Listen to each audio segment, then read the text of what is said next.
Hello, I'm the Nostalgia Critic. I remember it so you don't have to. And do you ever get that odd feeling where you've never watched a movie or played a video game, yet when you get around to playing or watching them, it feels oddly nostalgic?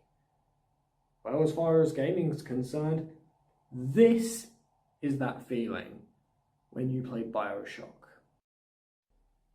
Bioshock. 2007's Game of the Year award-winning game, Bioshock. Goddamn, what a shocking experience. A Bioshocking experience. This game is set in a city built underwater that has gone to ruin in the 1960s. This city is known as Rapture. You can see how damaged it is as soon as you arrive. Water leaks, cracks, and of course, splicers, or as I like to call them, the Huntress. Seriously, can we get a Dead by Daylight crossover soon? A Huntress skin. You could have Big Daddy as a playable character. Also Jack or Booker, maybe? Who knows. Now then, what's the story of Bioshock? Well, after a plane crash renders you as the only survivor, you discover Rapture, and the world building here is outstanding. Like Minecraft. We are told the creator Andrew Ryan's way of thinking as soon as we enter the bathysphere, your means of finding Rapture. Yes, that's what it's called. Bathysphere. Bathysphere, baths, water. Oh my god, that name's a pun. This is like the other time I did stand-up comedy at Disneyland. Right, Joe, that was an amazing barbecue, and wow, you cooked that pig as well as Obi-Wan cooked Anakin Skywalker. Like, wow man, that's impressive. We quickly find the radio and listen to a man named Atlas. Like the book? That's the dumbest I've ever heard. He's the guy to teach us about Rapture, the enemies, and ooh, a syringe, I should probably jab myself with it. Steady now. You're being rewritten. Whoops. When we wake up, we can now use our left hand to shoot electricity.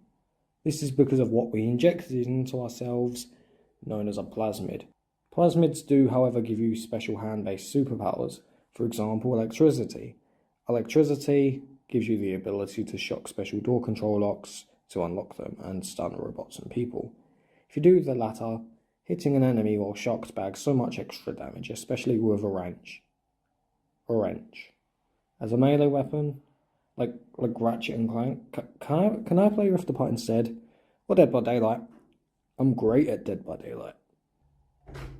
Oh man, if you think that is cool, look at this.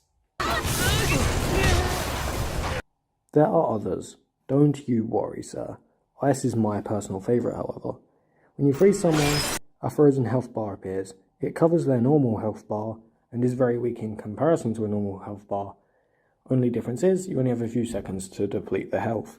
If you do, they die instantly, however you do get no loot, because it can be very easy to do to weaker enemies. Lose, you've wasted your time. They get all their health back, you don't get any ammo back or anything like that. You can also use it to escape chases, so it's very versatile.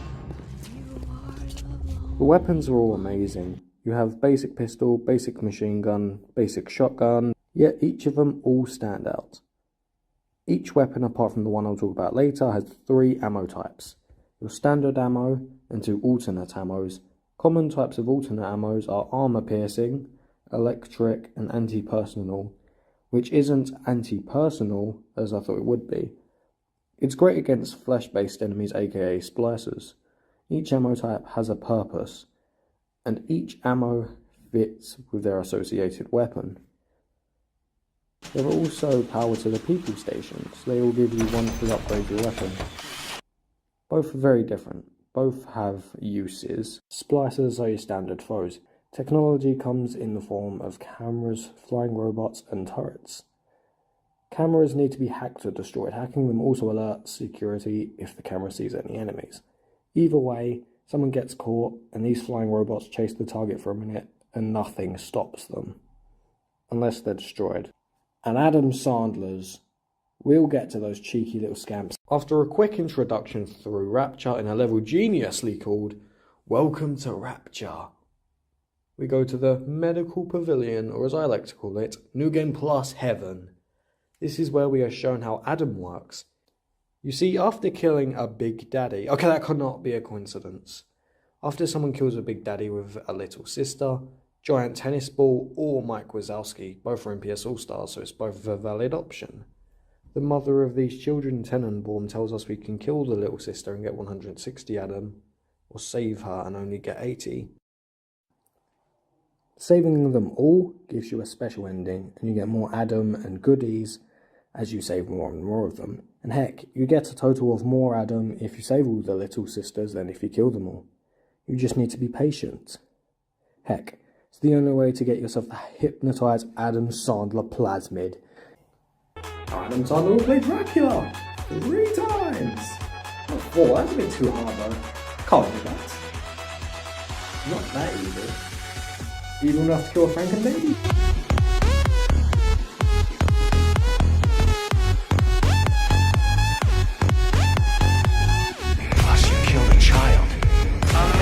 Mission complete. That right there is why you're the best, boss. The one and only. After that, we head to Fontaine Fisheries. Its name comes from a mysterious, corrupt man named, that's right, Fisheries. Because Fontaine sounds like a fountain. I love the way they present Frank here. They don't go on a massive rant and song number about how you shouldn't talk about Fontaine, he's this massive bad guy, let's all look down on him. Have a million different characters pop up on screen to the point where it's so patronising I want to punch my TV. After a quick crossover with Dead Rising, the man who hired us and said he would protect us if we worked for him by taking photos, ends up turning on us because he's scared that we work for Fontaine. So with our weapons taken away, we have to use nothing but our quick wits, plasmids, and a wrench to get out of the situation. And I love this scene. It's just such a fun and tense fight. And honestly, this is the sort of stuff that makes me smile. It challenges you on what you've learned so far. More of this, please. Whoops. Well, at least we tried. Guess the only thing we can do now is kill Andrew Ryan, the man responsible for the death of Atlas's family. We get to see how oxygen's created in Rapture. Of course, had to be just one way. You run around the map trying to find crafting materials, craft a thing, build the thing in a certain place. And it's not fun. I mean, it is fun, but that's because of how fun the controls are. Not that the missions themselves actually are fun and make a lot of interesting encounters by any means. Also, it's around here where I learned that I was stuck on the hardest difficulty and I accidentally had it put on there instead of the normal difficulty. Next, we end up in a shopping mall. Ooh, that sounds like it could be fun. Oh my god. Dead Rising. Fantastic! Help me! This is getting annoying. And we meet Sandra Cohen. Sandler wants pictures of dead people. Fantastic! Well, I guess it's still better than being a TikTok prankster. Yo guys, Jacob Paul here, and I've got an epic prank. So, I got my friend's car and I smoothed out the tyres.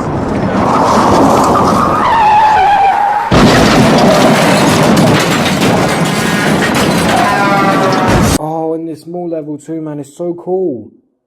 It has so much attention to detail, like breaking display glass, activating security alarms, which they coded that in, and that was awesome. So every store has something unique going on, and one of them is a place where you can gamble. I don't know why you'd want to gamble, but the best part is you practically lose nothing if you lose. Sure, you lose a bit of money, but Big Daddies roam endlessly in this map, so if you're out of money, go hunting. Then you can gamble again when you run out of money.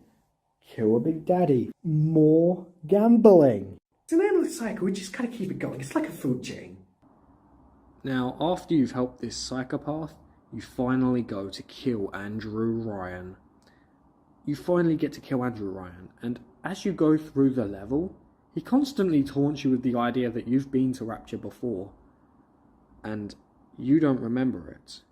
But that couldn't be it, right? So you go to Andrew Ryan, And there's a really great commentary on gaming to be had here. How Andrew talks about just because Atlas is the first person you meet in a game doesn't mean you should automatically trust him. Smart stuff, and it even enforces this, because Atlas's main catchphrase, "Would you kindly?"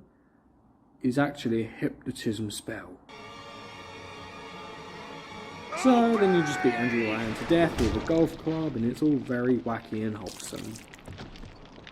Now, I just want to talk about the main quote of the game, which is used here. No, not "would you kindly." A man chooses, a slave obeys. This quote is equivalent to Varsi's What the definition of insanity is. This quote makes you question everything you've done up until this point.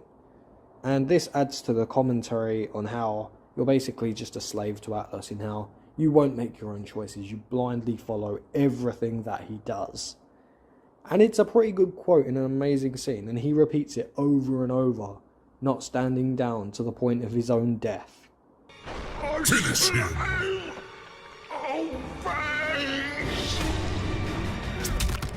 Cut! Reset! Deadly uppercut, take 2. Action! Cut! Who hired this guy? What the fuck? Deadly uppercut, take 19. Fatality. Johnny Cage wins. Then, Bioshock turns into a Kirby game apparently, because our friend that we've been trusting the entire time is evil. In reality, Atlas was really Frank mother-flipping Fountain. I was hoping that joke would come back later. Now, our quest is to team up with the mother of the little sisters. She also saves you from the "would you kindly" curse. I says, would you kindly go get stepped on by a big daddy? And there isn't anything too interesting except you taking in that he's turned against you and he's sent armies of splicers and enemies after you. Also, shout out to the 3 final levels in the game, and one section just before it. The section just before it actually has Atlas mess around with your DNA, and the plasmids you use aren't under your control. It keeps rouletting between a select few every minute or so. And it would have been way cooler if it was actually randomly generated, with it being a different set of curses every time, or there isn't even a set or a pattern. And the funniest thing is, it just breaks the immersion when they could have done what would have been simpler to code. But this is where it gets really good. So, you need to find all the pieces to disguise as a Big Daddy. Sounds cool, right? Yeah, it is. So, this one level you get to a little sister nursery and have to find the helmet, the body armor, the boots, the voice pack, and the smell of a Big Daddy. Okay, I can imagine they don't smell the best, but we've been running around this apocalyptic underwater city set in the 1960s where everything's trying to kill you, and you get superpowers from injecting things into yourself, and you don't sweat enough. Even worse, this man's wearing a woolly sweater, for crying out loud. The helmet, it actually changes your vision, which is really cool. The body armor, well, it works as actual body armor. Pretty simple. The boots, they change your footsteps to be way heavier. And the voice pack, come on, it's a Big Daddy voice pack. These details just bring so much more life into the game. They make the mission feel more impactful, and it really makes you feel like a Big Daddy. They should base an entire sequel off of this. We can now spawn in our own little sister and let her run around and harvest Adam on enemies. This is really cool because while the gameplay may be slower, it's a really nice detail that I think the game needed. It would have made so much sense. Again, a sequel where we could play as a Big Daddy would be kind of cool.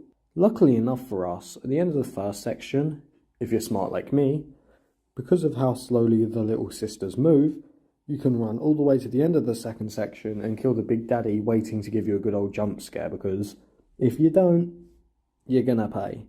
So you might as well kill him before the little sister gets there. And you know what? At the end of this level, we don't even get the Adam back. You know, all that Adam we spent hard to work on, like, sure, it has its stealth attribute and it doesn't look weird if we do harvest the Adam, What's the point then?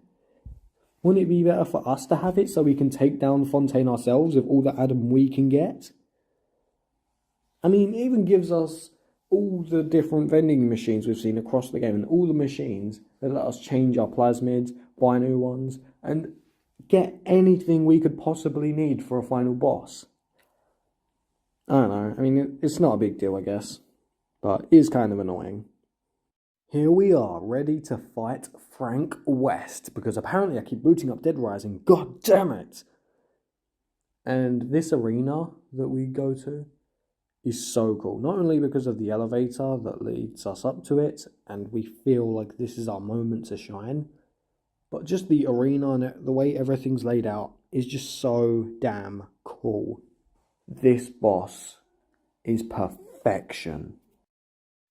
The goal of Frank Fontaine's boss battle is to drain the Adam from his body. Frank uses different plasmids for each of his 3 phases. He also uses many different mechanics that you've learned in the game, but they turn it to 10 degrees because the water's starting to go warm in the sun. This is what a boss should be. Tough, utilises the knowledge you've picked up throughout the game, and my god, does it make you feel powerful. And oh look, the footage cut off just as the final cutscene started. That's funny. Okay, the good one, you leave and help the little sisters up to the land. It shows you spend your life as a hero, and you see yourself die old. Awesome. But why didn't they get rid of the chain tattoo to signify he broke free? Because the chain tattoo symbolises that he was trapped in Rapture. He could never truly leave. And his whole life, he was trapped to it. He could never fully escape Rapture until he fought Fontaine. But killing Fontaine proved we escaped forever, yet they didn't get rid of the tattoo. At least break it a little. Oh well. Neutral ending. Okay, this is where things start to get annoying. So you can also get a bad ending if you kill every single little sister.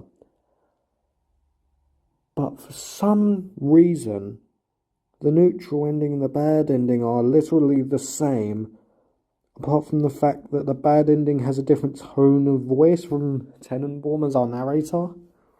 That has to be so lazy.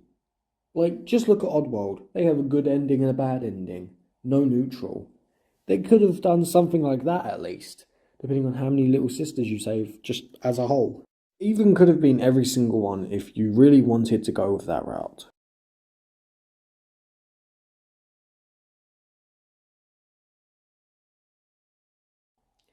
And that was Bioshock. Now, I'm not going to lie to anyone, I did play on the collection and not the original release of the game. But you can buy the collection as a whole, or if you don't like one of the games in the series, or just have enough for only one at a time, you can buy the games separately for only $16 each, which is not a bad deal whatsoever.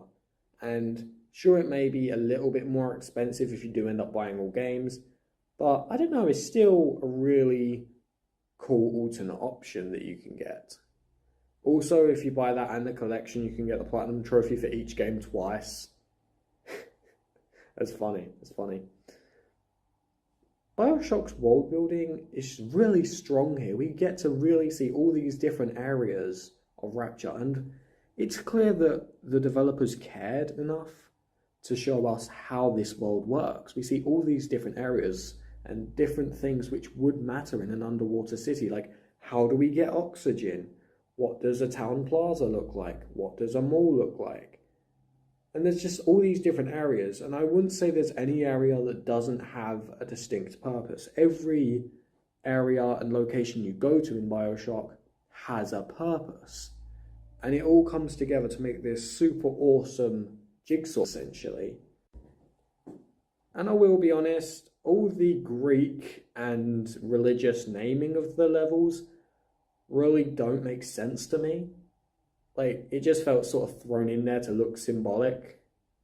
It really doesn't have a link to anything. You'll have Adam, Eve, a million other things, and there's no religious link to the world building whatsoever. So I don't get why they've done that. And even with the Greek stuff, like Apollo Square, why? There's no reason for it to be there, but I guess it sounds cool, so I'll let it slide this once. Now, I'd understand if they'd done this for Bioshock Infinite, which they didn't, which is weird because Bioshock Infinite has a strong link on American religion, and that's a huge part of Bioshock Infinite's world building and Columbia. And even Rapture itself is named after something you would see in a Bible, which this I get because it means the end of the world, and all the people who aren't good enough to go to heaven would stay behind in Rapture. Like, that makes sense. Overall, I would say Bioshock is a marvel in storytelling, and it should not be forgotten. Now, Bioshock has a really, really cool museum in the game. And what this basically does is just tell us lots of different behind-the-scenes things about Bioshock. It also has the directors comparing literally everything to Scooby-Doo. Sound fun? Wait, Evil Morty's not a pirate? I bet you're thinking, is Bioshock as good as Octodad? Nah, not at all. I mean, Bioshock's good, sure, but Octodad is Octodad. The dad's an octopus. The dad's an octopus. The dad's an octopus. But what's next for me? What is next for me to cover? Well, what do I want to play now?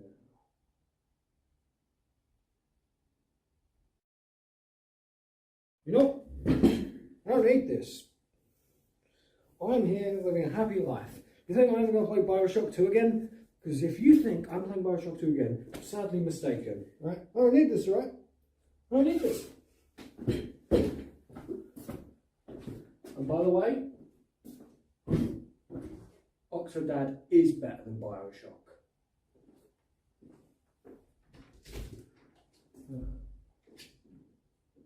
You scared?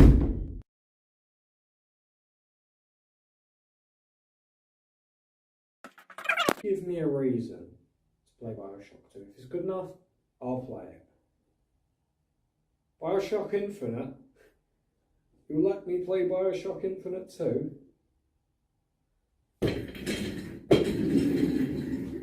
Bioshock Infinite ain't good enough for that. I mean, it's alright. It's an alright game, but not worth playing Bioshock 2 again. And you know what? The very thought you would make me play that again is hurtful. You know? No. I ain't playing no sequel. In fact, you know what I'm going to do? I'm going to play Octodad again. Yeah, how'd you like that? Yeah, I'll show you what real video games are like. Oh!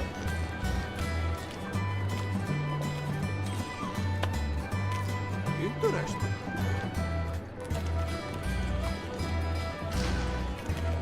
Such movement! And that's all because Octodad is so nice. It's like two people holding a door open for each other. You go first. No, you can go first. No, you can go. Are you sure? I want you to go first. That's okay, friend. I've got like an hour. I don't care if you've got an hour. I want you to go first. You go, it's fine. Come on, go first. You go, it's fine. Go. More than Bioshock 2 could do. Bioshock 2 probably doesn't even know how to open a door. I'll show you how it's done, Bioshock 2. But my right hand is a drill. Oh, thanks for that. I've been struggling for nearly a decade now.